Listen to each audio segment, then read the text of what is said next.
Boom boom பூஸ்டருடைய வேலை என்னன்னு சொன்னா மேடம், அப்ப அந்த மண்ணு வளமா இருந்தா விதை வீரியமா வளரும். அப்ப மண்ணுல கரிம பொருள் இருக்கு. அந்த கரிம பொருளை தான் நம்ம பூம் பூம் பூஸ்டரை humic acid, fulvic acid, bio potash, growth hormones வளர்ச்சி ஊக்கி. இதனுடைய வேலை என்னன்னு சொன்னா ஒளி சேர்க்கையை துரிதப்படுத்தி வேர் வளர்ச்சியை தூண்டி பூச்சி நோய்க்கு எதிர்ப்பு தரம் கொடுத்து வறட்சியை தாங்கி வளர்த்து.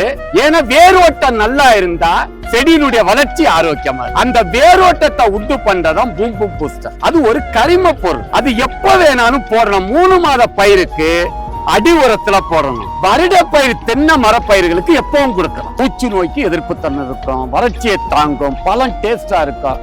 ஒரு அப்படியே சும்மா ஒரு 1 ஏக்கருக்கு டெஸ்ட் பண்ணி பாருங்க. நீங்க கெமிக்கல் 10க்கு 26 அம்மா சொன்னாங்க, அதோட கலந்து போடுங்க. டிஏபி போட்டா டிஏபியோட கலந்து போடுங்க. ஆர்கானிக் உரம் போட்டா ஆர்கானிக் உரத்தோட கலந்து போடுங்க. அது காத்துல பறக்க இல்லாட்டி சொட்டு நீர் பாசனம் வழியா கொடுத்துடணும்.